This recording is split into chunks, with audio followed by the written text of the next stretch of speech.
6, 5, 4, 3, 2, 1, 0. O Elixir da Longa Vida. Honoré de Balzac. Nos começos da vida literária do autor, seu amigo, morto há muito tempo, deu-lhe o assunto para este estudo, que mais tarde encontrou numa coleção publicada nos princípios deste século. Segundo as suas conjecturas, trata-se de uma fantasia devida a um tal Hoffmann, de Berlim, publicada em algum almanaque alemão esquecida pelos editores das suas obras. Abre aspas, comédia Humana, fecha aspas, é suficientemente rica de imaginação para que o autor possa confessar um inocente plágio. Não se trata, portanto, de uma dessas brincadeiras à moda de 1850, em que todos os escritores inventavam atrocidades para regalo das meninas da época. Assim, quando tiverdes chegado ao engenhoso parricídio de D. Juan, tentai adivinhar a conduta que teriam, em circunstâncias mais ou menos semelhantes, as pessoas honestas que, no século XIX, recebem uma pensão vitalícia sob o pretexto de um catarro ou as que alugam casa a uma velha para o resto dos seus dias. Ressuscitariam essas pessoas os seus providenciais credores? Por outra, desejaríamos que juízes conscienciosos determinassem o grau de semelhança que pode existir entre D. Juan e os pais que casam os seus filhos na mira de ambicionadas heranças. A sociedade humana que, no entender dos filósofos, caminha na via do progresso, considera como um passo para o bem individual a arte de esperar pela morte de alguém abastado. Esta expectativa deu lugar a profissões tidas por honestas, mercê das quais se vive à custa de futuros defuntos. Há mesmo aqueles que têm como condição social aguardar o falecimento de parentes ricos. Parecem agachar-se todas as manhãs para chocarem os seus futuros cadáveres e fazem disto, todas as noites, o seu confiado travesseiro. São, por vezes, gente digna, como eminências, coadjutores, empregados supranumerários ou associados dessas instituições de previdência chamadas tontinas. Juntemos-lhes aqueles indivíduos empenhados em adquirir uma propriedade cujo preço excede as suas posses, mas que calculam a frio as probabilidades de vida que restam a seus pais ou sogros, octogenários ou septuagenários, dizendo consigo, abre aspas, antes de 3 anos herdarei necessariamente, e então, fecha aspas. Qualquer assassino repugna-nos menos que tais espiões da morte. O assassino cedeu, talvez, a um movimento de loucura, poderá arrepender-se, reabilitar-se.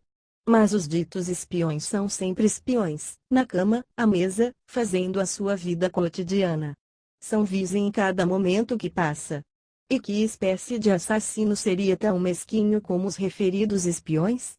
Acaso não reconheceis na sociedade humana uma turba de entes levados pelas nossas leis, costumes e usos a pensar constantemente na morte dos seus, a desejarem-na? Calculam o preço de um funeral enquanto compram tecidos caros para suas mulheres, quando pensam ir ao teatro ou tomar uma carruagem de aluguer. Chegam a assassinar deste modo no próprio momento em que os próprios filhos, com enternecedora inocência, lhes apresentam, à noite, as frontes para receberem um beijo, proferindo, abre aspas, boa noite, e fecha aspas. Vêm a todo momento olhos que desejariam fechar e se reabrem todas as manhãs à luz, como os de Belvidero neste estudo. Só Deus sabe o número de parricídios que se cometem em pensamento. Toda a civilização europeia assenta sobre a lei da herança, como sobre um eixo, que seria loucura fazer desaparecer. No entanto, não poderíamos, como nas máquinas que fazem o orgulho da nossa era, aperfeiçoar tal engrenagem. Se o autor utilizou esta forma de preâmbulo ao leitor num trabalho em que se esforça por usar todas as formas literárias, foi para introduzir uma nota relativa a alguns estudos, incluindo o presente. De resto, cada um destes trabalhos é baseado em ideias mais ou menos novas, cuja expressão lhe parece útil. O autor poderá mesmo arrogar-se a prioridade de certas locuções que passaram depois para o domínio da literatura e assim se vulgarizaram. A data de publicação de cada estudo não deve, pois, ser indiferente ao leitor que desejar fazer justiça ao seu autor. A leitura proporciona-nos amizades ignoradas e que bom amigo não é um nosso leitor? Em contrapartida há amigos nossos que não leem qualquer das nossas obras. O autor espera saldar uma dívida dedicando esta obra aos seus leitores desconhecidos num sumptuoso palácio de Ferrari. Certa noite de inverno, D. Juan Belvidero recebia festivamente um príncipe da casa de Este. Nessa época uma tal recepção constituía espetáculo maravilhoso que só os tesouros reais ou o Fausto de um grande senhor poderiam proporcionar. Sentados à volta de rica mesa iluminada por velas perfumadas, 7 mulheres alegres trocavam frases ligeiras, num ambiente de admiráveis obras-primas de decoração, com os mármores brancos sobressaindo de paredes de estuque vermelho, a contrastarem com preciosas tapeçarias turcas. Vestidas de cetins e resplandecendo ouro e pedrarias que fulguravam menos que os seus olhos, todas falavam de paixões intensas e diversas como os seus tipos de beleza. Só não diferiam nas palavras nem nas ideias, aqui o ar, um olhar, certos gestos prestavam um comentário libertino, sensual, melancólico ou zombeteiro. Uma afirmava, abre aspas, os meus encantos sabem aquecer o coração gelado dos homens já, I-D-O-S-O-S, fecha aspas. E outra, abre aspas, gosto de estar recostada em coxins, para pensar, com embriaguez, nos meus A-D-O-R-A-D-O-R-E-S, fecha aspas. Uma terceira, noviça nesta espécie de banquetes, sentia-se inclinada a corar, abre aspas, no fundo do meu coração, dizia, sinto um remorso. Sou católica e receio o inferno, mas amo tanto, tanto, que poderei sacrificar pelo meu amor a eternidade, fecha aspas. A quarta, esvaziando uma taça de vinho de Chil, exclamava, abre aspas, viva a alegria. Eu encarno uma existência nova em cada dia que passa. Esquecida do passado, ébria ainda dos meus sucessos cotidianos, todas as noites esgoto uma vida de felicidade, transbordante de amor, fecha aspas. Aquela que estava sentada junto de Belvidero fichava-o com um olhar ardente. Conservava-se silenciosa e pensava, abre aspas, se o meu amante me abandonasse, nem por isso me entregaria excessos para o matar, fecha aspas. Logo sorriu, mas a sua mão convulsa destruía uma caixa de amêndoas, em ouro, maravilhosamente cinzelada. Quando será grão-duque? Perguntou a sexta mulher ao príncipe, com expressão de alegria cruel nos lábios e um brilho de bacante nos olhos. E tu, dize-me, quando morrerá o teu pai? Indagou a sétima, lançando o seu raminho de flores a Belvidero, com um delicioso gesto traquinas.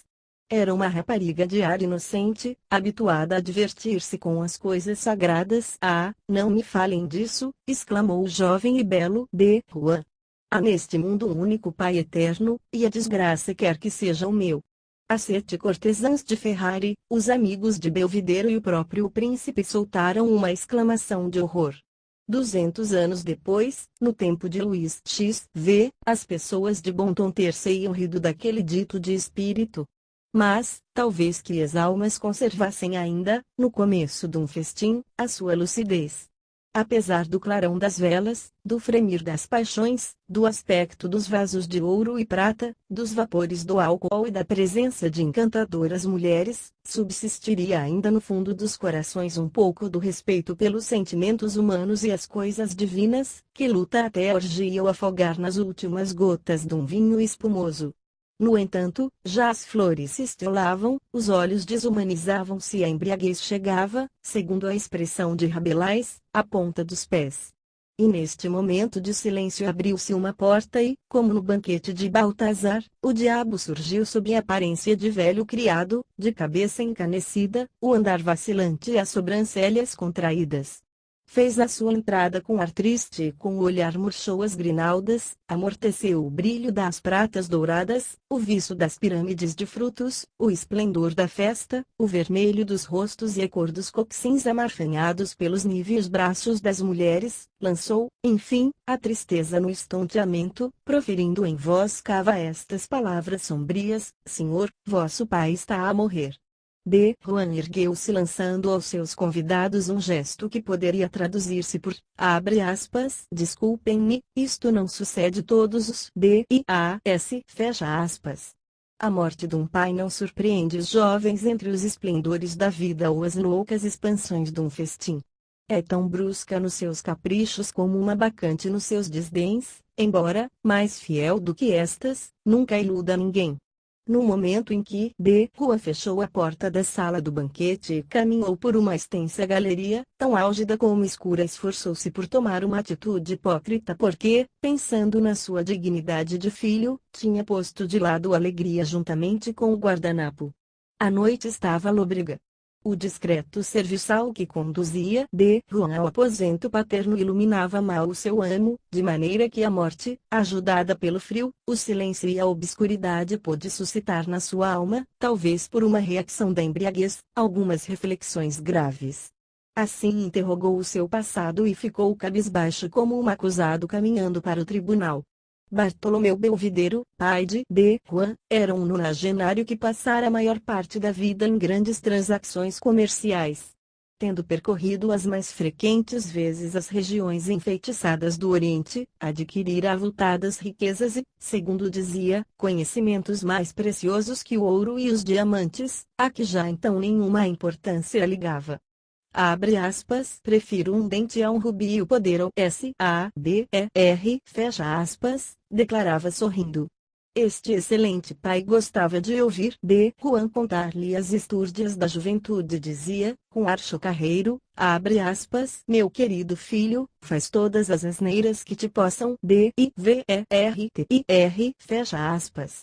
Devia ser o único velho que sentia prazer diante de um jovem, pois iludia assim a sua velhice com a contemplação de uma vida tão radiosa como era de Juan.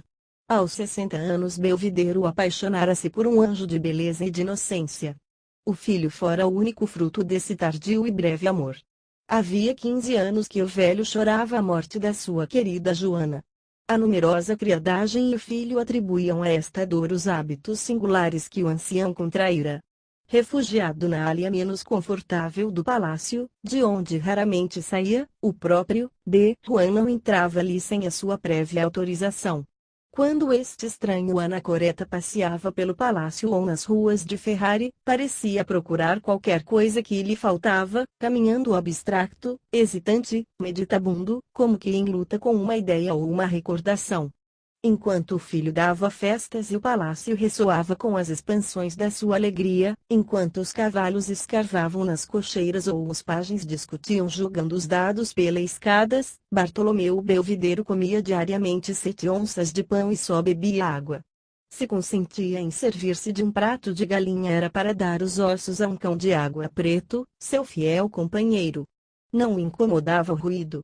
Quando doente, se o som de uma corneta ou o latido dos cães o estremunhavam, contentava-se em dizer, abre aspas, Juan que volta, fecha aspas. Jamais existiu um pai tão compreensivo e indulgente.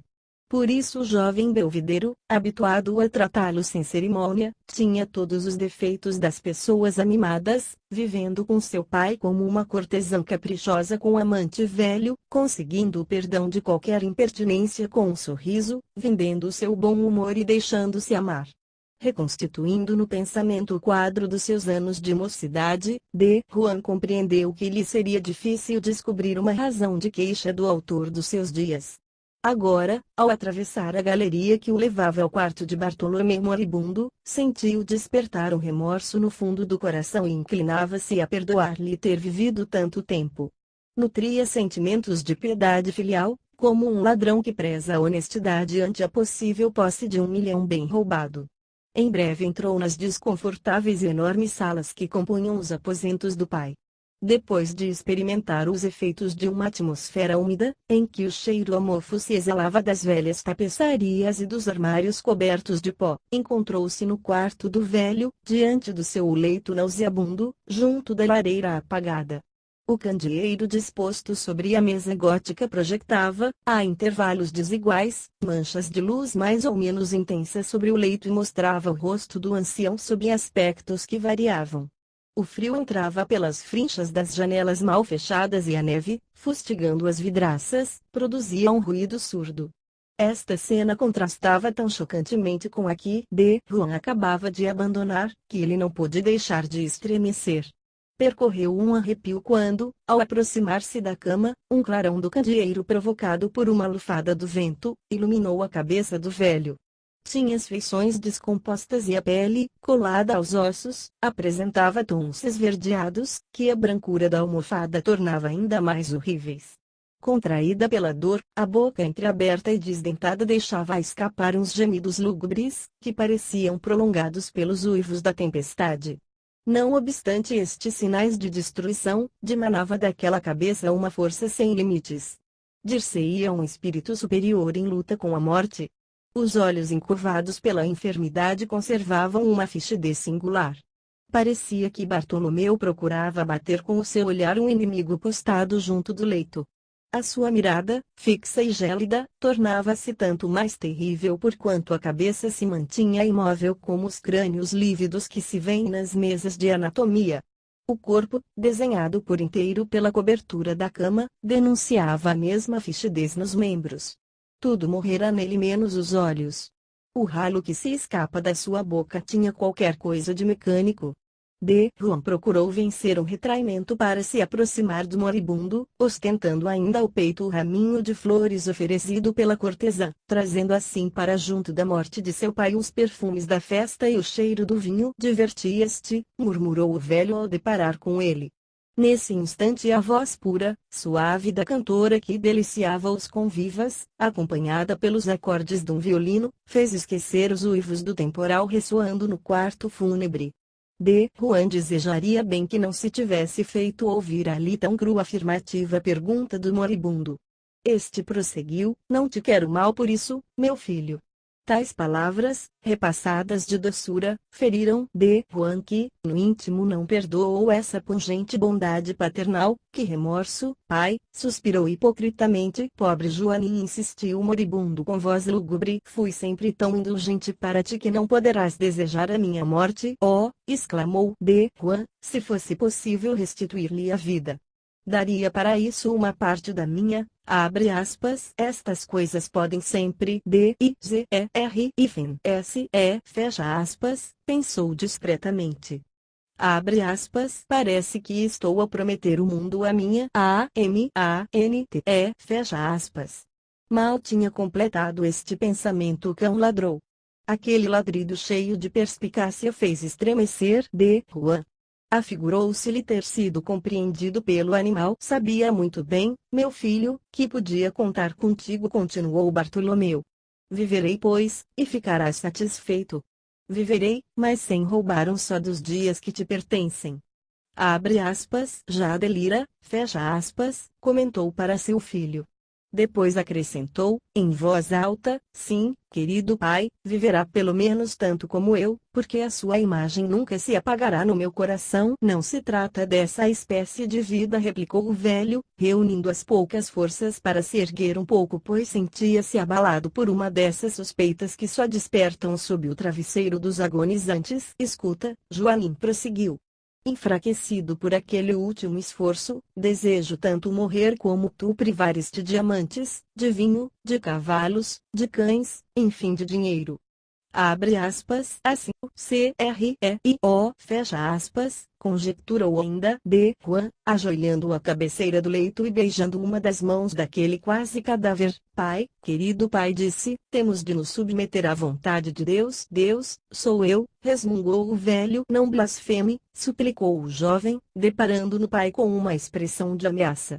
Tenha cuidado, porque recebeu já a extrema unção, e eu nunca me resignaria vendo morrer em pecado. Queres ou não escutar-me? Vociferou o agonizante, rangendo os maxilares.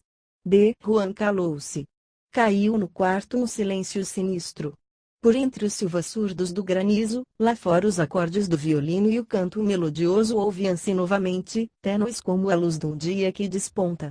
O ancião sorriu, agradeço-te teres convidado cantoras e músicos. A festa, mulheres jovens e belas, brancas e de cabelos negros, os melhores prazeres da vida. Dize-lhes que fiquem, porque eu vou renascer. Abre aspas, é já o auge do delírio, fecha aspas, pensou o filho, quando Bartolomeu lhe disse de súbito, descobri o meio de ressuscitar. Olha, procura na gaveta da mesa, Poderás abri-la carregando no botão que está oculto pelo entalhe que figura um grifo. Pronto, meu pai. Bem, tira de lá o frasquinho de cristal. Está aqui. Gastei 20 anos e eu moribundo a contar, mas sentiu que o seu fim chegava e esforçou-se por acrescentar: logo que eu tenha soltado o último suspiro, fricciona-me todo o corpo com esse líquido, eu ressuscitarei. Há muito pouco notou D. Juan. Entretanto, Bartolomeu, se já não podia falar, tinha ainda a faculdade de ouvir e ver. As palavras do filho fizeram-lhe voltar a cabeça num movimento brusco. Ficou com o pescoço torcido como de uma estátua de mármore condenada pelo escultor a olhar eternamente de lado. As suas pupilas dilatadas tinham tomado uma imobilidade odiosa. Estava morto. Expirara ao perder a sua última e única ilusão. Ao procurar a sua derradeira salvação no coração do filho, encontrara neste um túmulo mais profundo do que o preparado pelos homens para a jazida dos seus mortos. Os cabelos eriçaram-se-lhe de pavor, só o seu olhar pareceu exprimir ainda alguma coisa. Era já como um pai que se erguia do sepulcro para suplicar vingança a Deus. Pronto. O homenzinho acabou. Cuidou de Juan. Na ânsia de observar o misterioso frasco à luz do candeeiro, à semelhança de um apreciador que examina a sua garrafa no fim do repasto, olhava perplexamente para o pai e o frasco. A seu lado, o cão de água observava da mesma maneira, ora o frasco, ora o dono morto. O candeeiro projetava clarões movediços. O silêncio tornara-se mais solene. O violino e a voz da cantora tinham emudecido. O jovem estremeceu, parecendo-lhe que o defunto se mexera. Intimidado pela fixidez acusadora dos seus olhos, foi cerrar-lhe-as como teria fechado uma persiana batida pela rajada em noite invernosa. Conservou-se de pé, imóvel, perdido num caos de pensamentos. De súbito um ruído seco, lembrando de uma mola emperrada, cortou a mudez. Surpreendido, D. Juan quase deixou cair o frasco. Inundou um suor mais frio do que aço de punhal. O galo de madeira pintada do relógio familiar surgiu e cantou 3 vezes. Era daqueles maquinismos engenhosos, de que se serviam os sábios da época para despertarem a hora fixada para as suas lucubrações. A aurora avermelhava já as janelas. D. Juan tinha passado 10 horas a refletir. O velho relógio era mais fiel do que ele ao cumprimento dos seus deveres para com Bartolomeu. Aquele mecanismo compunha-se de corda, alavanca e rodas dentadas, enquanto ele tinha o músculo peculiar aos homens, que se chama coração. Para não se arriscar a perder o precioso líquido, D. Juan voltou a guardá-lo, cepticamente, na gaveta da mesinha gótica. Nesse instante ouviu nas galerias do palácio um tumulto confuso. Eram vozes indistintas, risos abafados, todo o rumor de um grupo alegre procurando conter-se. Finalmente, a porta abriu-se e o príncipe, com os restantes convidados aparecerem com a desordem estonteada dos dançarinos surpreendidos pela claridade da manhã, quando o sol luta ainda com a pálida chama das velas.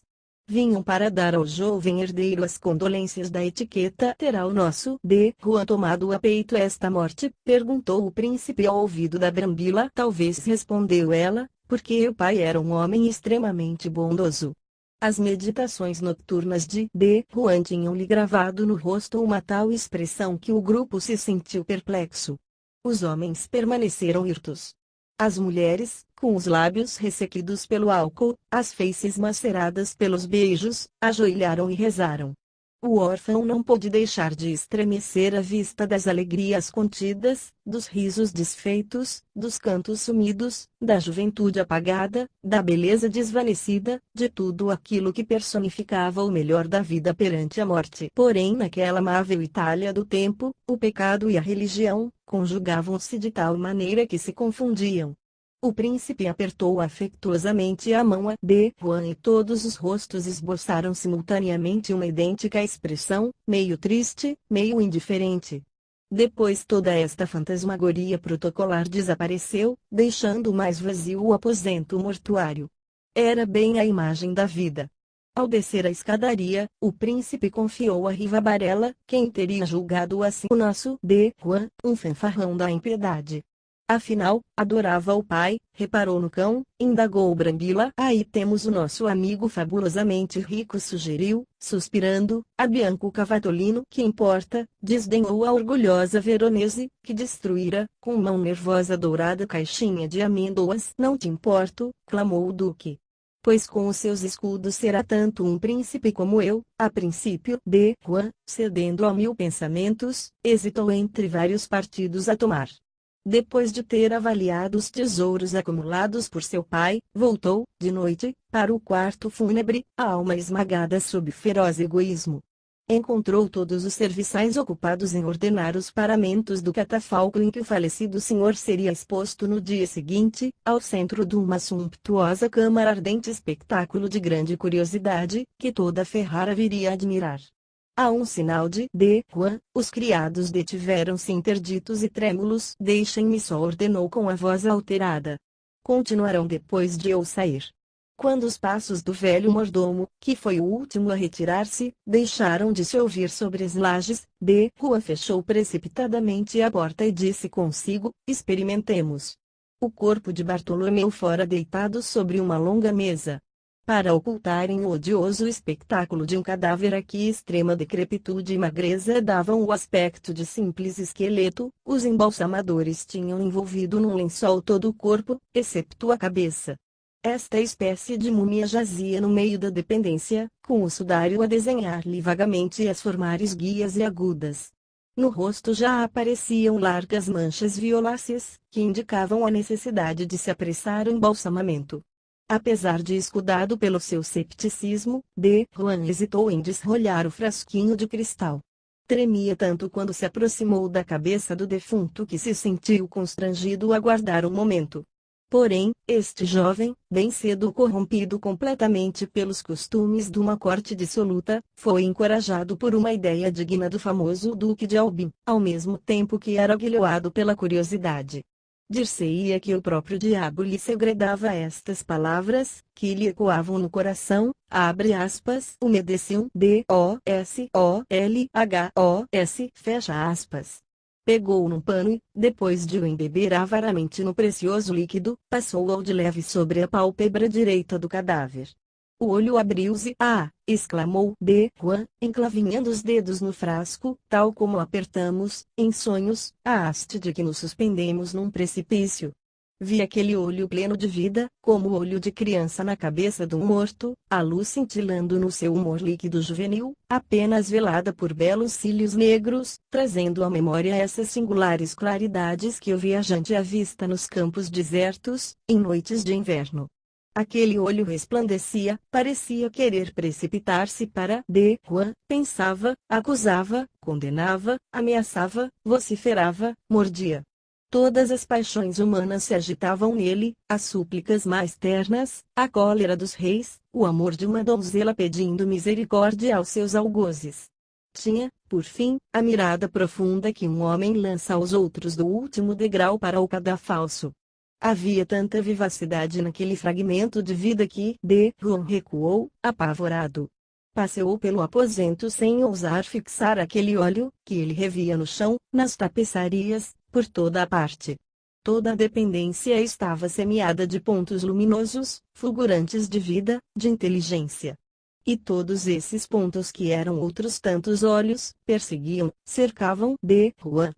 Abre aspas, será capaz de viver 1000 anos, fecha aspas, calculou ele incontidamente, ao voltar junto do pai, levado por uma atração diabólica a contemplar aquela centelha de luz vivente. De súbito a pálpebra fechou-se e voltou a abrir-se ágil, como a de uma mulher que concede. Se uma voz lhe tivesse dito, abre aspas, S-I-M, fecha aspas, Juan não se sentiria mais aterrado. Que fazer, pensou. Ainda teve coragem para tentar cerrar aquela pálpebra, mas os seus esforços foram inúteis. Será um parricídio esmagá-lo? Perguntou-se diante do olho. Sim, fez-lhe este compreender com uma piscadela irônica. Juan debruçou-se para o esmagar.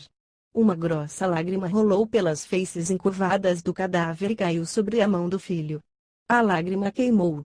Sentou-se, fatigado por uma luta que lhe lembrava de Jacob com o anjo.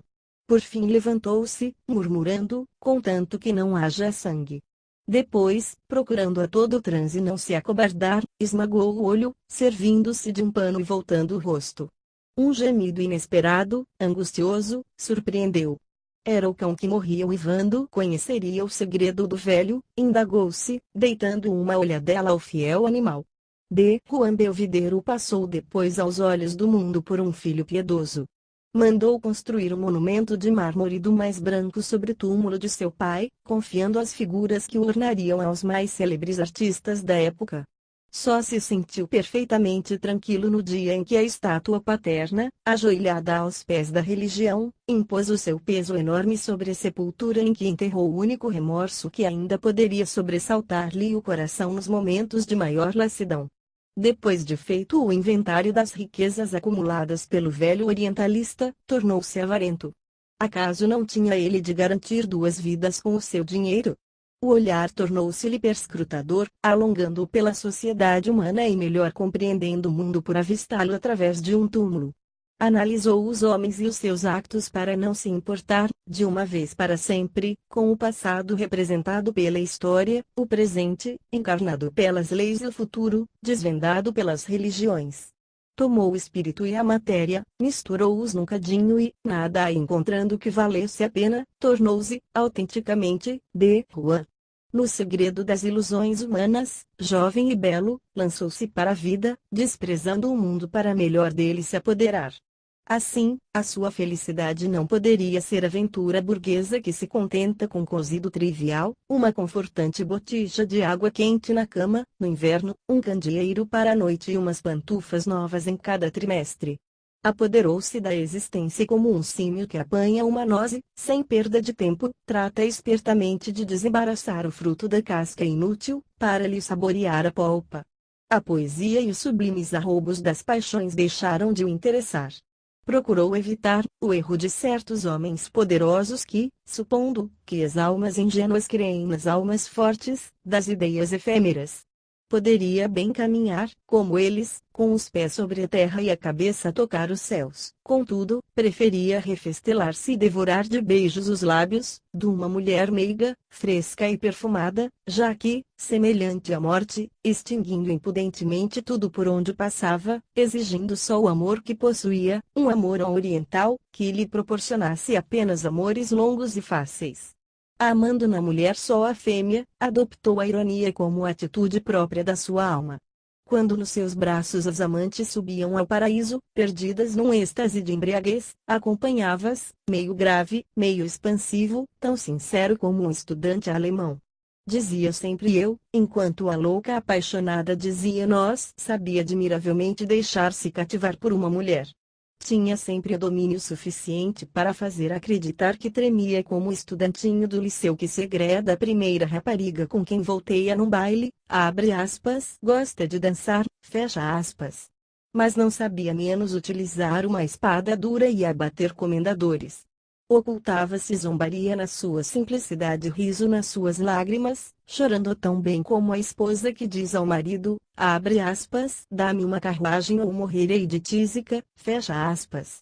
Para o negociante o mundo é um acumulado de mercadorias e um bom montante de notas de banco, para a maior parte dos jovens é uma mulher, para algumas mulheres, um homem, para certos espíritos, um salão, um meio de intrigas, um bairro ou uma cidade inteira. Para D. Juan o mundo era ele. Modelo de graça e de brandura, espírito sedutor, soube sempre levar a água ao seu moinho. Simulando deixar-se conduzir, nunca ia além do limite onde queria ser levado. Quanto mais observava, mais ia duvidando. Ao analisar os homens, descobriu que, muitas vezes, a coragem não passava de temeridade, e a prudência, de cobardia, a delicadeza era patetice e a generosidade, astúcia, a justiça, um crime, e a probidade, uma convenção. Descobriu, ainda, que, por um singular destino, as pessoas verdadeiramente honestas, delicadas, justas, prudentes e corajosas não mereciam a menor consideração social. Que cruel ironia, dizia de si para consigo. Não, é certamente, obra de Deus. Então, renunciando a um mundo melhor, nunca mais se descobriu a ouvir pronunciar nomes sagrados e considerou as imagens das igrejas como simples obras de arte.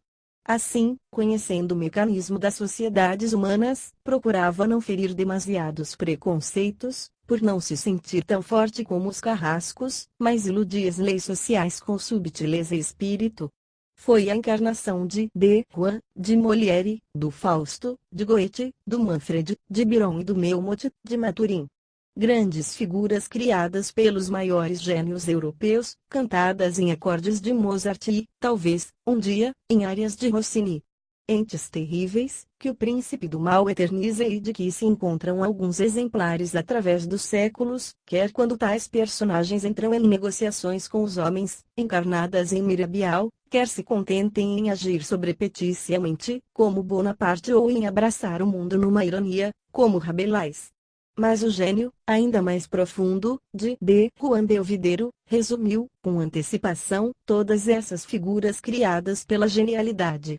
A sua foi uma perpétua zombaria, em que envolveu os homens, as coisas, as instituições e as ideias. Tendo conversado em boa familiaridade, durante meia hora, com o Papa Júlio I sobre a eternidade, ao concluir disse-lhe, sorrindo, se é em absoluto necessário escolher, prefiro crer em Deus a acreditar no diabo. O poder, aliado à bondade, pode proporcionar-nos melhor refúgio do que aliado à potência do mal. Sim, concordou o pontífice, mas o Senhor quer que façamos penitência neste mundo. Pensais então sempre nas vossas indulgências, tornou Belvidero. Pois bem, eu tenho reservada, para me arrepender da primeira vida, uma outra completa existência. Ah, se compreendes assim a velhice, insistiu Júlio, e arrisca-te a ser canonizado. João sorriu, a terminar, depois da vossa elevação ao papado tudo é possível. E foram ver os operários ocupados na construção da imensa basílica consagrada a São Pedro. O apóstolo genial que constituiu o nosso duplo poder, acrescentou o Papa Belvidero, merece este monumento. Mas, por vezes, durante a noite, penso que um novo dilúvio apagará tudo isto e será forçoso recomeçar. Juan e o pontífice riram, compreendendo-se. Um tolo teria ido, no dia seguinte, divertir-se com Júlio e em casa de Rafael ou na deliciosa Vila Madama, mas Belvidero foi vê-lo oficiar pontificalmente, para se convencer das suas dúvidas.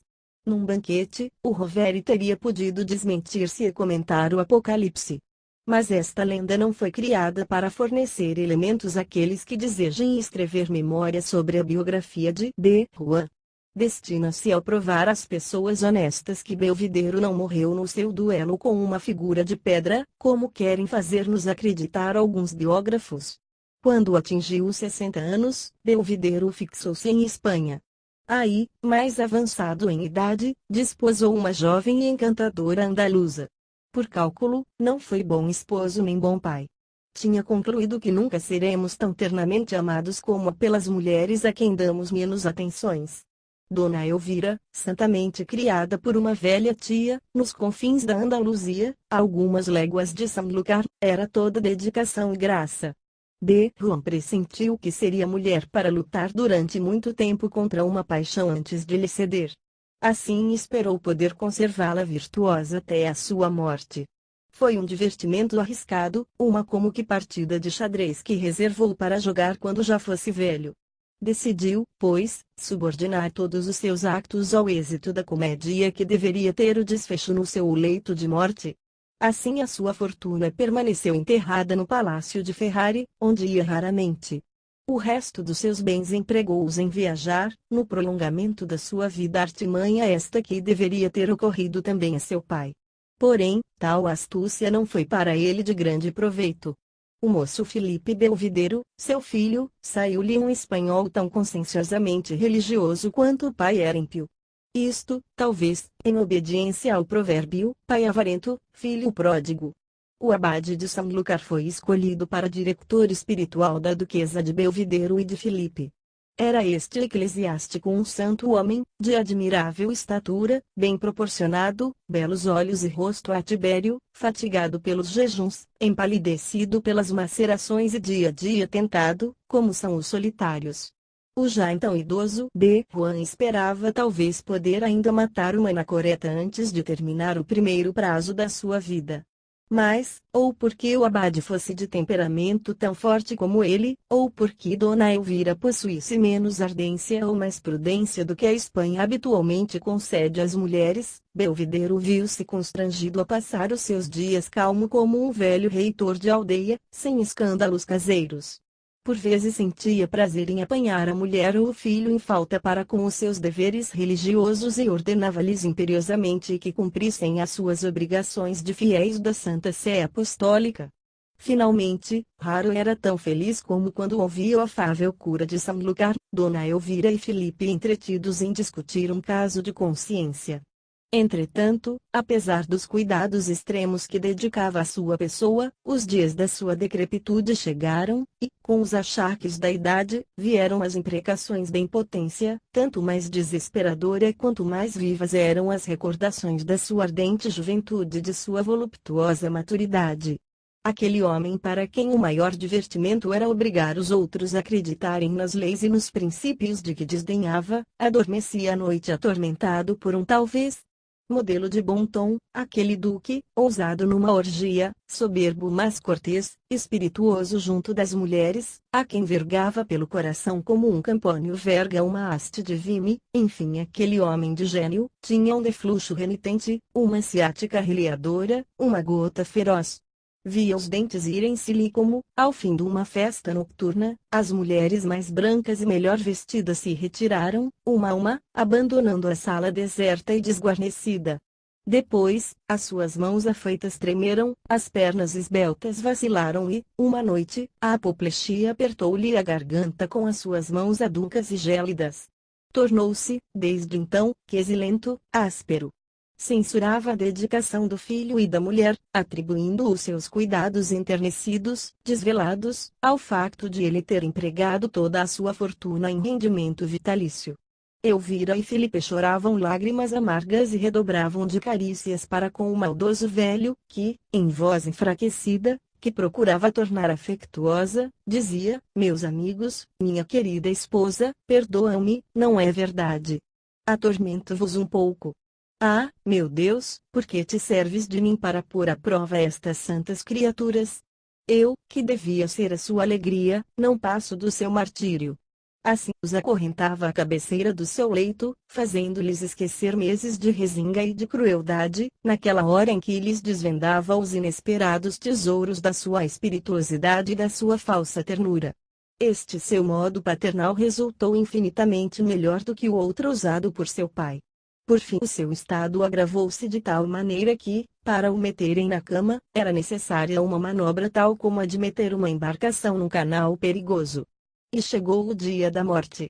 Tão brilhante e séptica personagem, em quem só a inteligência parecia escapar a mais terrível de todas as destruições, viu-se entre um médico e um confessor, as suas maiores antipatias. Mas mostrou-se jovial. Para ele não existia qualquer luz cintilando para além da cortina que ocultava o futuro. Sobre essa tela, opaca para os outros e diafana para ele, as belas arrebatadoras delícias da mocidade moviam-se como sombras. Foi numa bela noite de verão que D. Juan sentiu que a morte se aproximava. O céu de Espanha tinha uma admirável pureza, as laranjeiras perfumavam o espaço, as estrelas irradiavam uma viva claridade. A natureza parecia oferecer-lhe provas irrefutáveis da sua próxima ressurreição. Um filho carinhoso, dedicado, contemplava-o com amor e respeito. Cerca das 11 horas desejou ficar só com tão cândida criatura. Felipe disse-lhe com voz de um afeto e uma ternura tais que o moço estremeceu, chorou de felicidade ao ouvir o pai pronunciar assim o seu nome. Escuta, meu filho, continuou o moribundo. Sou um grande pecador. Por isto toda a vida pensei na morte. Outrora fui amigo do grande Papa Júlio e esse ilustre pontífice receou que os meus excessos me levassem a cometer qualquer pecado mortal entre o meu último suspiro e o momento em que me ministrassem os santos óleos. Para que assim não sucedesse, fez-me presente de um frasco contendo água santa que, noutros tempos, jorrava dos rochedos do deserto. Guardei segredo sobre esta concessão da igreja, mas fui autorizado pelo dito Papa, em extremis, revelar tudo a meu filho. Encontrarás esse frasco na gaveta da mesa gótica, que nunca deixei afastar da minha cabeceira. O frasquinho também te poderá ser útil, querido Felipe. Jura-me, pois, pela tua salvação, que executarás pontualmente as minhas determinações. Felipe fitou o pai. D. Juan conhecia bem a expressão dos sentimentos humanos para não morrer em paz sem reconhecer fidelidade nos olhos do filho, para mais lembrando-se de que seu pai morrera de desespero soletrando-lhe nos olhos as intenções, merecias melhor paternidade, Felipe prosseguiu. D. Juan. Assim ouso confessar-te, meu filho, que, no momento em que o abade de Sanlúcar me administrava o sagrado viático, eu pensava na eterna incompatibilidade de dois poderes tão fortes como o de Deus e o diabo. Ó, meu pai, dizia comigo, quando Satã fizera paz com a divina onipotência, deverá, sob pena de ser um grande réprobo, estipular o perdão dos seus sequazes. Este pensamento não me largou mais. Porque eu irei para o inferno, meu filho, se não cumprires à risca os meus últimos desejos. Oh, diga-mo sem demora, meu pai, pois bem. Logo que eu tenha expirado, talvez daqui a poucos minutos, pegarás no meu corpo ainda quente e estendê-lo-ás sobre uma mesa, no meio deste quarto. Depois apagarás o candeeiro. A claridade das estrelas deverá bastar-te. Então despes-me, enquanto fores rezando Padre Nossos e Ave-Marias, elevando a tua alma a Deus, terás o cuidado de umedecer, com essa água miraculosa, os meus olhos, os lábios, toda a cabeça, em primeiro lugar e, em seguida, sucessivamente, os membros e o tronco. Entretanto, filho, toma bem nota de que o poder de Deus é tão grande que não deverás estranhar coisa alguma. Nesta altura, D. Juan, que sentia a morte chegar, acrescentou com voz temível, segura bem o frasco. Depois expirou suavemente nos braços do filho, que vertia copiosas lágrimas naquelas faces irônicas e lívidas.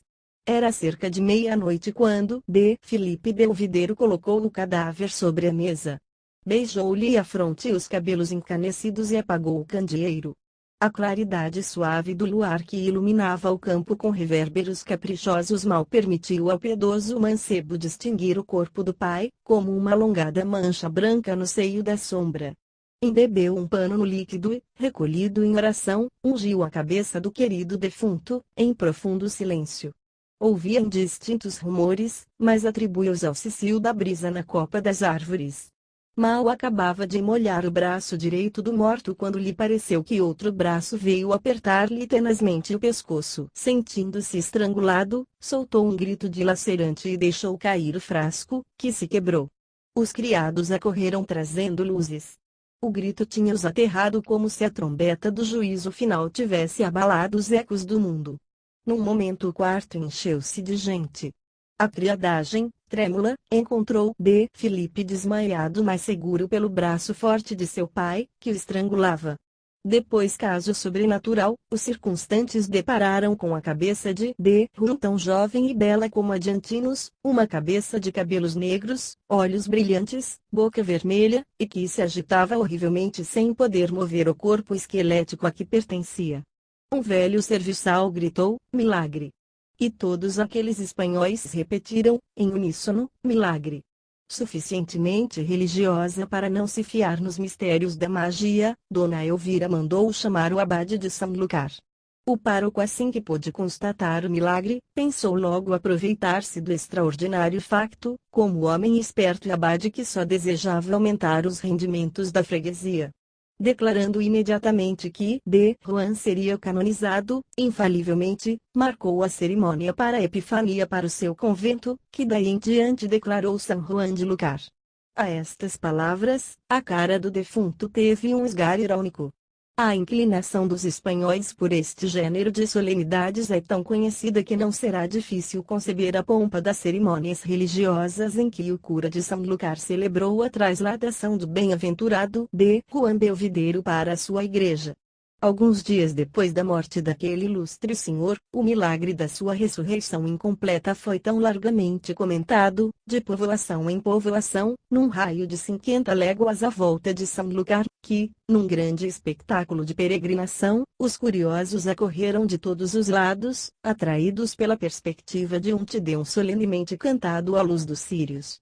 A antiga mesquita, agora a igreja do convento de Sanlúcar, maravilhoso edifício construído pelos mouros e cujas abóbadas escutavam, havia séculos, o nome de Jesus em substituição do de Alá, não pôde conter a multidão que vinha assistir ao acto.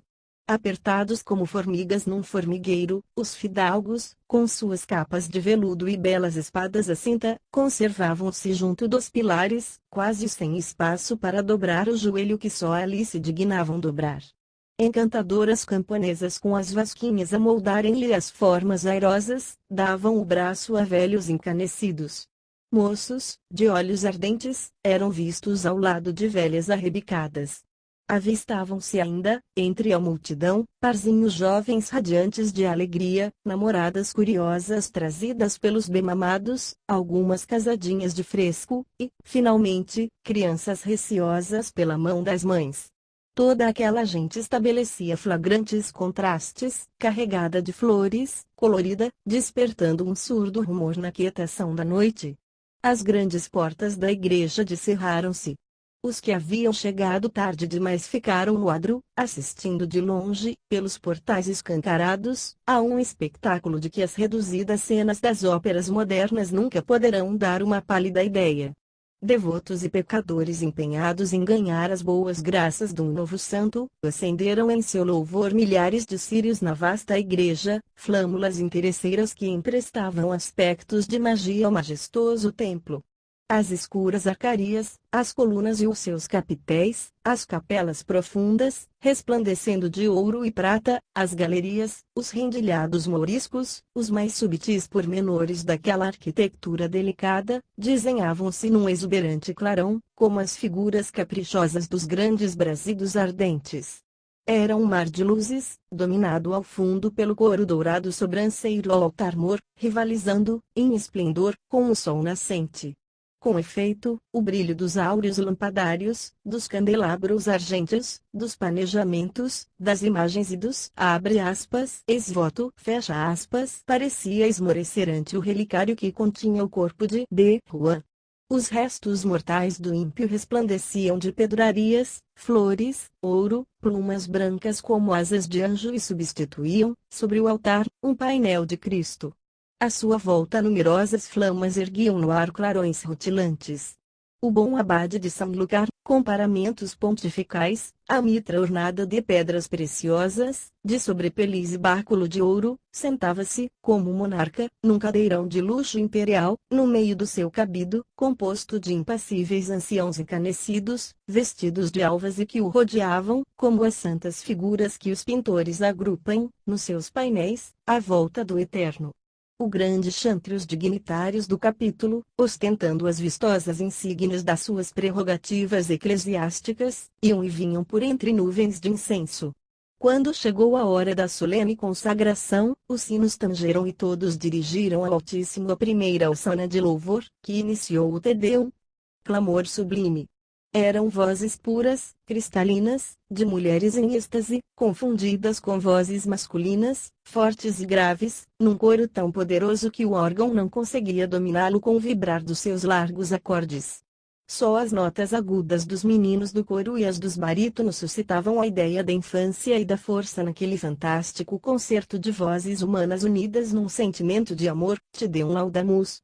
Do âmago do vasto templo enxameado pela multidão ajoelhada, aquele coro cresceu como uma claridade que cintilasse repentinamente na noite e o silêncio como que foi cortado por um ribombar. As vozes ascendiam com as nuvens do incenso que toldavam as majestáticas maravilhas arquitetônicas em diáfanos véus azulados. Tudo era magnificência, perfume, luz e polifonia. No momento em que o grave hino de gratidão e de amor atingiu o altar-mor, Juan, suficientemente cortês para nada levar a mal, esboçou um lívido sorriso e envaideceu-se no interior do relicário. Porém o diabo, lembrando-lhe o risco de passar assim por um homem vulgar, por um santo, um Bonifrates ou um Pantaleão, perturbou a grande polifonia de amor com um bramido, a que se juntaram as 1000 vozes do inferno. A terra abençoava, e o céu maldizia. O templo estremeceu sobre os seus remotos alicerces. Te Deus laudamus, clamava a multidão. Vão para todos os diabos, estúpidos animais que sois. Deus! Deus! Que sois vós com o vosso Deus encanecido? E uma torrente de imprecações correu como caudal de lavas ardentes, arremessadas por uma erupção do Vesúvio. Deus Sabaoth! Sabaoth, bramiam os crentes insultais a majestade do inferno, tornou de Juan, rangendo os maxilares. Momentos depois o seu braço ressuscitado, saindo do relicário, ameaçou a turba com um gesto de desespero e de ironia. O santo abençoa-nos, gritaram as velhas, as crianças e as noivas, credulamente. Desta maneira somos muitas vezes iludidos nas nossas crenças. Mas o homem superior ri-se dos que o louvam e louva, muitas vezes, aqueles de quem se ri no seu íntimo. No momento em que o pároco, prosternado ante o altar, entoava, Sancti Joannes, ora pro nobis, fecha aspas, ouviu distintamente a palavra imbecil, que se passa ali, exclamou o coadjutor ao ver o relicário mover-se. O santo antes parece o diabo, retorquiu o prior. Nesse instante a cabeça vivente de Juan separou-se violentamente do seu corpo inerte e foi cair sobre a cabeça do esbelto e jovem oficiante. Lembra-te de Elvira, gritou aquela cabeça mordendo o abade. Este deixou escapar um grito de dor, que interrompeu a solene cerimônia. Todos os padres acudiram e rodearam o seu superior hierárquico pateta. Dize agora que existe um Deus, rugiu ainda a voz infernal, quando o abade, atingido no crânio pela mordedura, expirava. Paris, outubro de 1830.